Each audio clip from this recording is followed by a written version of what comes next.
Okay, good morning po mga kabiyahero. Ngayon po ay araw ng linggo at tayo po ay naririto sa Barangay 163 dito po sa may Pure Gold.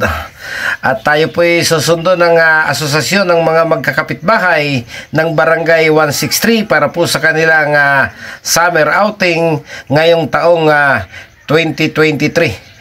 So, biyahe po ulit tayo. Biyaheng San Narciso, Zambales po tayo para sa kanilang swimming mga kabiyahero.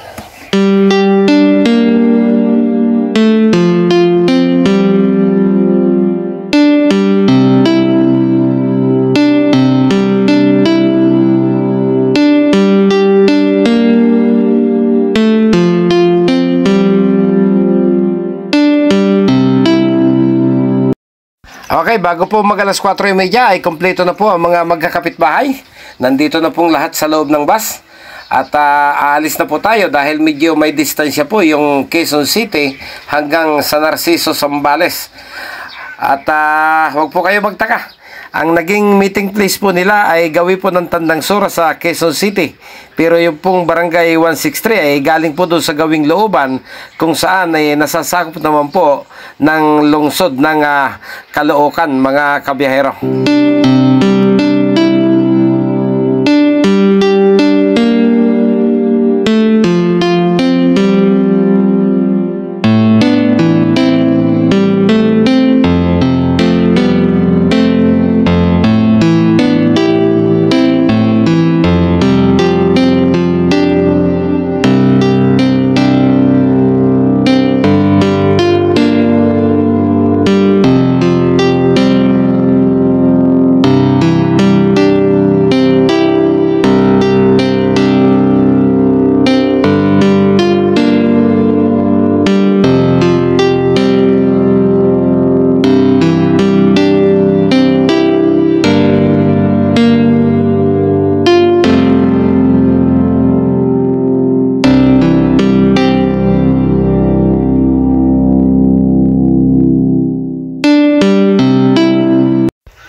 Papalis na po tayo dito sa Total Gas Station matapos po ang isang maikling stopover.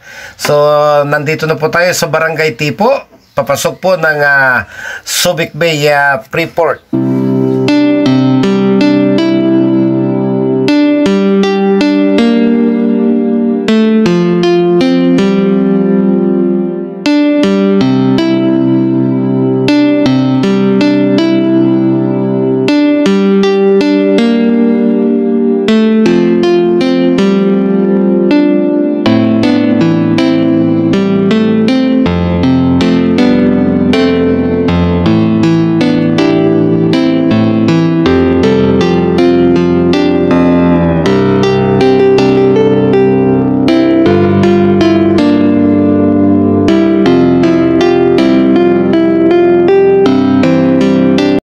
Makaraan po ang halos kulang isang oras matapos po yung ating ginawang stopover sa Subic Bay ay narating po natin itong Castillejos sa lalawigan po ng Zambales.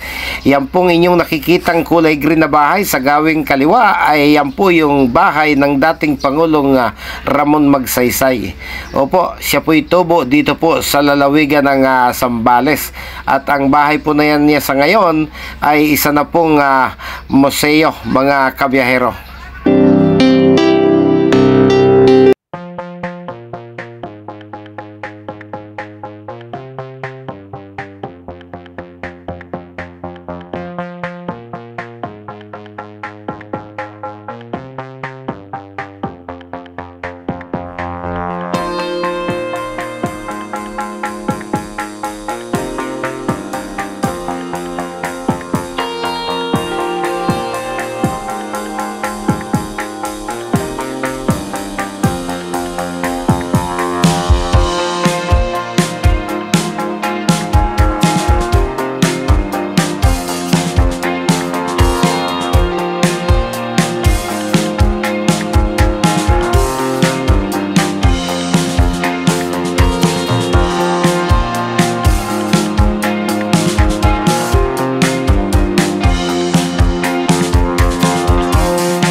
Pagkatapos po nating madaanan ng bayan ng Castillejas, ito na po yung welcome art ng kasunod na bayan, ang bayan po ng San Marcelino.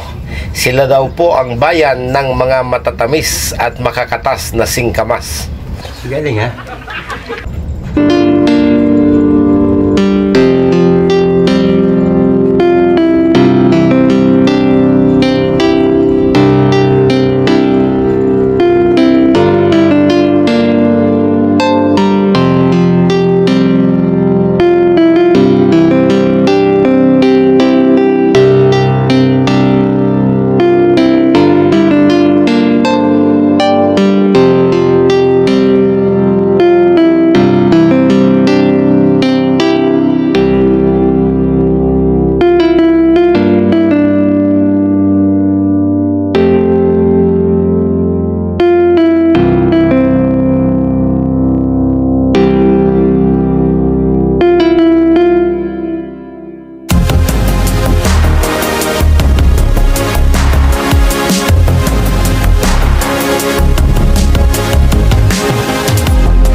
Sa oras po na humigit alas 7:40 ng umaga ay narating po natin itong Sabina Beach Resort dito po sa bayan ng San Narciso sa lalawigan ng Zambales. So tara, pasok po tayo sa loob.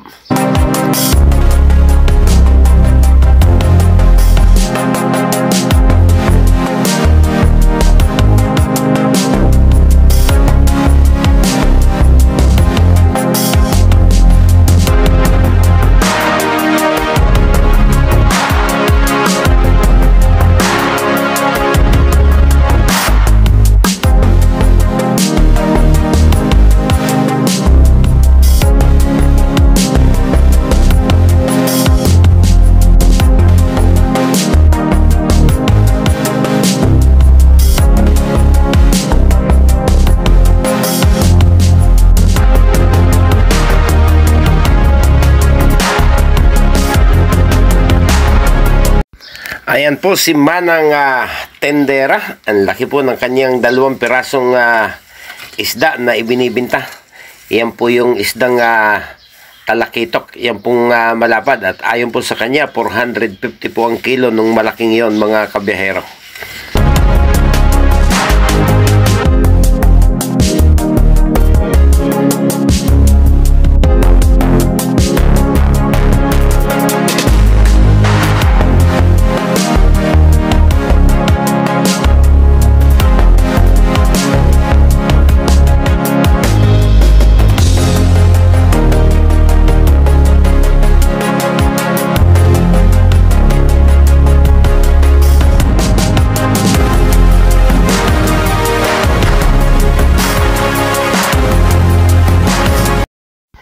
Medyo may distansya pong lakarin mula doon sa kalsada papasok dito sa kanilang swimming area.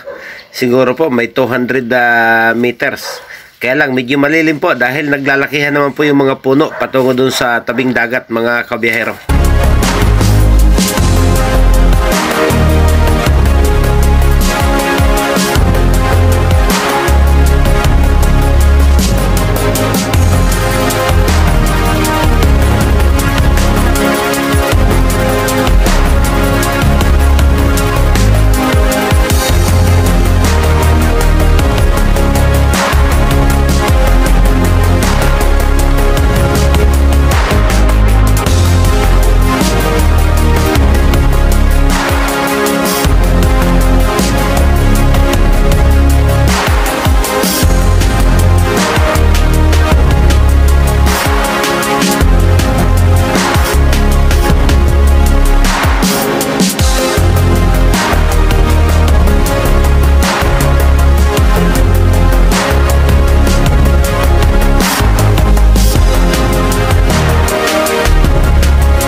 So, bali ito na po yung kanilang swimming area. Maganda po yung tanawin sa palibot. Maayos po yung dagat. Maganda po yung buhangin, pero hindi po natin maikakaila. Kitang-kita po na hindi po well maintained. Ano po? Makikita po natin yung mga tuyong dayami na nagkalat po sa buhanginan, mga kabiyahero.